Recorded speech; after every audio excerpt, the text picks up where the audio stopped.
So magandang araw sa inyo mga kadyani. Bago lahat, bago tayo magsimula ng ating tatalakayin, ay maglalambing ako sa inyo na pakisubscribe na lang po ang Sir Johnny 2.0.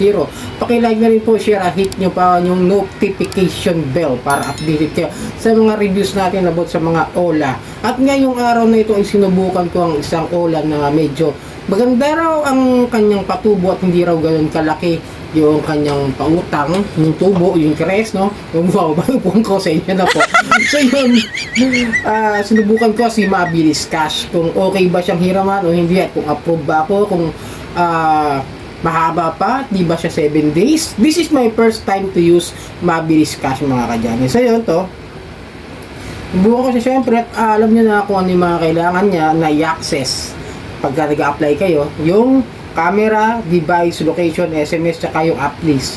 Ito yung app list niya, no? Authorization. No? Nagbigay naman siya ng magkukolekta raw sila ng mga installed application information when the app is launched and on the home page. Yun. Bali, kukuha siya ng mga application sa atin na naka-install at ibabagsak daw niya sa kanilang information sa kanilang uploaded na website. Doon daw, nabubaba yung upuan ko kung napapasin nyo. Sira na itong upuan ko. Okay, tensya na mga kadyani. Kung nakala nyo bumababa ako, bumababa talaga yung nakukuhan. So yun, syempre basic information, no, mga kadyani. Okay, ayan. First name, last name, yan, like that. Mga information na kailangan at mga basic information na mga OLA na katulad sa iba. Contact, isa lang naman ang kailangan nila, no. Ito na yung kagandahan. Takpan ko lang yung pangalan na ibinigay ko. Hindi pwedeng pakita basta-basta yung number, syempre, tsaka yung pangalan, no. Yan, nakita ko sa inyo yung isa lang naman, ha. Talaga ito makagandahan. Isa lang ang kailangan nila contact na hihingiin sa iyo. And then inofera nila ako ng halagang 800 pesos. Kala ko okay na. No, napangiti ako dahil may kakaroon na ako ng 800. Ang problema, ito po kasi is ang hulog niya for 4 terms, pagka 4 terms is 237 pesos. Per ano yan, per 15 days. Pakita ko sa inyo, ayan, nakalagay, 10 terms of payment is 15 days, tapos 237 for 4 terms. Pag 3 terms naman is 306. So kung kukwentahin ko to is 369. Okay, 918 pesos sa 3 terms. Medyo okay na siya kung 3 terms. Bali parang 1 month mahigit to pay, 45. Bali para 45 days nga, tama, 45 days mo siyang hulugan. Pero mababa siya, hindi siya katulad iba ng 7 days, di ba? Mas okay na siya sa ganito, kahit na maliit yung makuha nyo po. Ayan, then withdraw. But the problem here is very, very compromising ang ating mga ibang info na kailangan nilang kunin. Katulad nito, ito medyo, excuse me, medyo para sa akin, medyo ayokong ibigay yung mga bagay na mahalagang info sa akin. Tulad nitong SSS. Di ba? At Pag-ibig, yun ang mga na naman ako. Pag-ibig, SSS, other loan product limits, PRC na ID, mobile authentication, GCash transaction history, yun po yung kanilang mga kinukuha ngayon para mas taas yung ating credit limit sa kanila. Actually, medyo sinubukan ko dalawa, no. Pakita ko sa inyo, sinubukan ko diyan dalawa ang pinorward ko. Okay?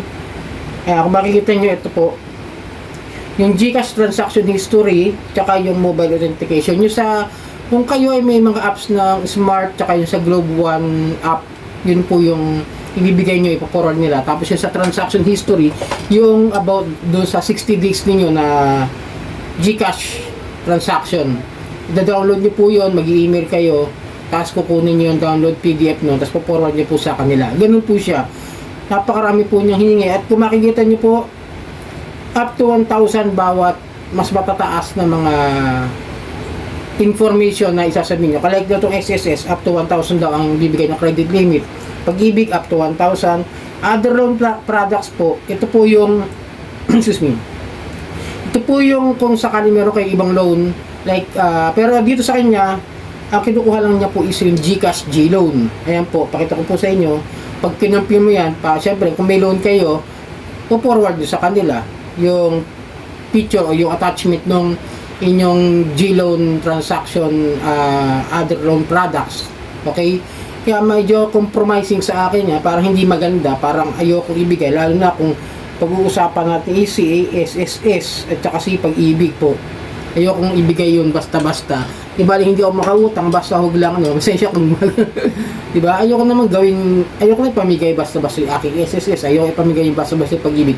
Pero si, si Mabilis Cash, nakalagay naman dito sa ibaba, kung mapapansin nyo, is SEC registered, CICA submitting entities, AMLAC din po siya, yung Anti-Money Laundering Council, tapos under din po sila ng National Privacy Commission. Kumbaga, they are tawag doon yung license ng mga OLA. Pero wala akong masyadong issue. Ewan ko doon sa iba nagsasabi na pangit daw, tumatawag sa ibang contact.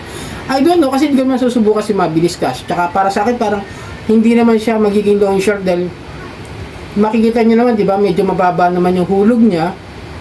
Kung makuha ko yung ganun loan term, biruin mo for 4 terms, gagawin kong 60 days na yun, 237, di ba? Medyo maliit ka. 2, 4, 6, 8. Tapos 30, 3, 6, 9, 500. Bali na 100 lang, di ba? For worth of 800 pesos na makukuha nyo. Pero mag-ingat po kayo.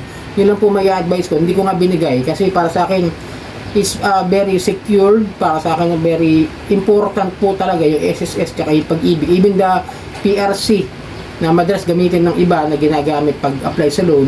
No, ingat po kayo sa mga ganong klase, pero I'm not sure po kung okay bang pagkatiwala dito sa mga lending companies na online yung ating mga ganyang klase ng mga info. Okay, so sana nakatulong video ito muli. Maglalambing ako sa inyo na paki-subscribe po ang aking channel, Sir Johnny 2.0 at hanggang sa muli.